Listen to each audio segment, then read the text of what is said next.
नमस्कार, जय सेवा। मणिपुर में जो अभी हाल ही में हमको जो अभी प्रकरण देखने को मिल रहा है, जो 2 आदिवासी महिलाओं के साथ इतना दरिंदगी का है, वैश्यपन जो एकदम हद पार कर चुका है, उससे पूरी जितनी भी महिलाएं हैं हमारे महाराष्ट्र की, वो बहुत ज़्यादा खोली हुई है। तो हम आज वैसे ही वही मैटर को लेकर आए हैं सुरेंद्रगढ़, जो आदिवासी एरिया है, तो वही के महिलाओं से जानते हैं। वो खुद भी आदिवासी महिलाएं हैं, वो हम उनसे जानेंगे कि उनके दिल में क्या चल रहा है, वो जो घटना है उसको देखकर उनके दिल में से क्या आवाज़ निकलती है उन महिलाओं के लिए, और किस प्रकार महिलाओं में आक्रोश जताया जा रहा है, वो आज हम देखेंगे। इन महिलाओं से बात करते हैं। में कैसा लगा कि क्या करना चाहिए हमें? मेरे हिसाब से तो बीजेपी को पहले हटाना चाहिए, क्योंकि जब से बीजेपी आई हुई है तब से ये सारी चीजें हो रही है। सिर्फ उन लोगों के लड़कियों के साथ में ही क्यों, आदिवासी के बच्चों के साथ में ही क्यों ऐसा हो रहा है? आज उनको निवस्त्र घुमा रहे हैं, क्यों ऐसा हो रहा है? देखिए, जिन ताई को अभी रोना आ गया था ना, वो यानी उनके दिल को छू चुकी है वो घटना, तो हम उनसे फिर से बात करते हैं। ताई बताइए और आगे। मैं तो ये चाहती हूँ कि वहाँ के जो सीएम है सबसे पहले उनको रिजाइन देने लगा है, ठीक है। दूसरी बात यह है कि मोदी जब से आया हो तब से हमेशा कुछ ना कुछ कांड होती जा रहा है। कभी पुलिया बनाते टाइम में लोगों की मौत होती जा रही है, कभी एक्सीडेंट हो रहा है, कभी किसी के साथ में बलात्कार हो रहा है, हॉस्टल में बलात्कार हो रहा है, पुलिस स्टेशन में बलात्कार हो रहा है, और आदिवासियों की कंप्लेंट बिल्कुल पुलिस वाले लेते ही नहीं। जब बीजेपी सरकार कुछ कर नहीं सकती तो बीजेपी को हम चुन के क्यों लाएंगे? हाँ, इसके लिए लाएंगे कि वो कल जाके चुनकर आए, मंत्री बने, उनको अच्छा पद मिले, और आदिवासी लोगों के सामने में जाके उनके आंख के ऊपर, उनके चेहरे पे मूतने लगाए। ये सारी चीजें हम लोग उनको लाएंगे क्या बीजेपी वालों को? तो ये मैं बोल रही हूँ कि इसके बाद में बीजेपी वो है ही नहीं। पहले वो बोलते थे बेटी बचाओ बेटी पढ़ाओ, और ये क्या हो रहा है? ये बेटियों के साथ में क्या हो रहा है? उनको तो बेटी है ही नहीं, उनको तो मालूम ही नहीं कि बेटी का प्यार क्या होता है, दर्द क्या होता है। हाँ, इतने नारे क्यों लगा रही है? जब कांग्रेस थी तब ये नारा नहीं लगता था, राजीव गांधी के जमाने में ये नारा नहीं लगता था, इंदिरा गांधी के जमाने में नारा नहीं लगता था, बीजेपी आने के बाद में ही ये नारा क्यों? और सबसे ज्यादा यही जमाने में, मोदी के जमाने में ही, बीजेपी के जमाने में ही लड़कियां सुरक्षित नहीं है। आज राह चलते लड़के लोग उनको छेड़ते हैं, पुलिस वाले उनके साथ में भी बलात्कार करते हैं, आदिवासियों के हॉस्टल में उनसे बलात्कार करते हैं। तो हर जगह में आदिवासी ही क्यों आदिवासी क्यों? और हमको बोलते हैं कि अपना जात बदलो, हिंदू बनो। क्यों बनेंगे हम हिंदू? हम आदिवासी है और आदिवासी ही रहेंगे। हम किसी के लिए अपना धर्म नहीं बदलेंगे, चाहे वो मोदी रहे या कोई और रहे। और मेरा तो कहना यह है कि मोदी अपना ये संभाल ही नहीं सकता, राजनीति संभाल नहीं सकते, वो जनता को संभाल नहीं सकते। उनसे मेरी गुजारिश है, आप सब लोगों से मेरी गुजारिश है कि मोदी को बोल दो कि इस्तीफा दे। अभी वैसी उम्र उनकी गड्ढे में जाने की हो गई है। जनता मत संभालो, जनता को मत देखो, सीधा जाके कब्र के पास में जाके बैठ जाओ।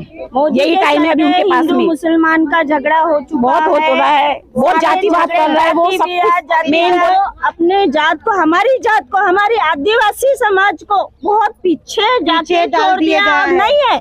ये घोषित करने में पूरी है। इससे अच्छा है ये आगे हमारा कुल बिटाने के चक्कर में है। इससे अच्छा मोदी ने अपना इस्तीफा देना चाहिए, ताकि जो भी सरकार आएगी हम देख लेंगे उसको।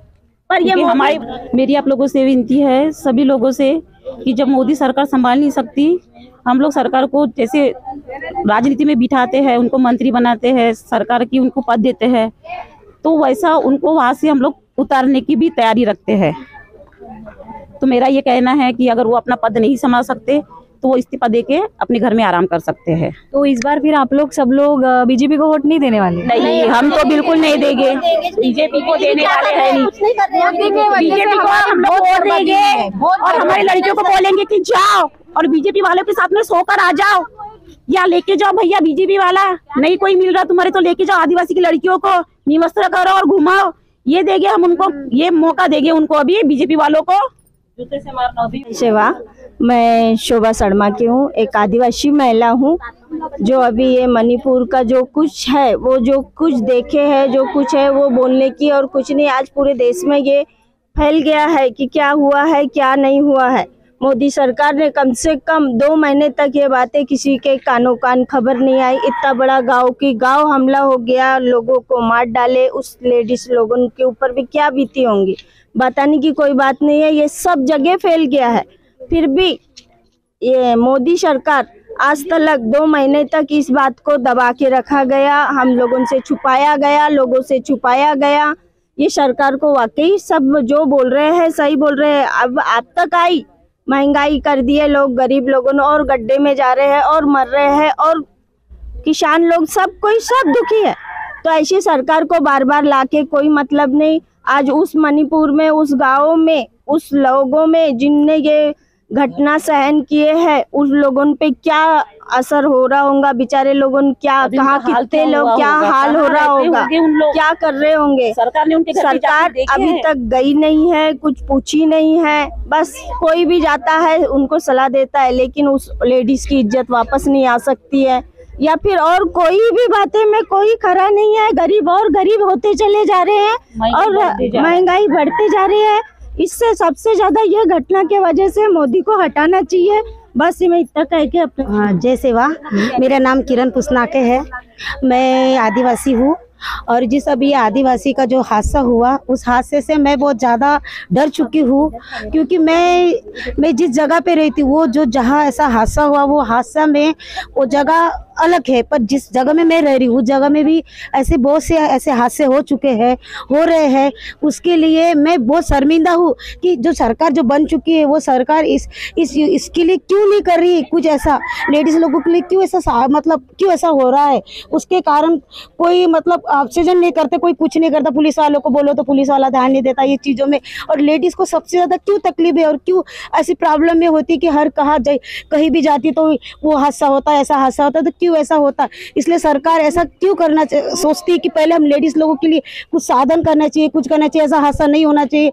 और सबसे ज़्यादा तो हम आदिवासी लेडीज़ और आदिवासी लोगों के लिए इतनी परेशानी है कि हर चीज़ में रोना ही रोना, ना खाने ना पीने।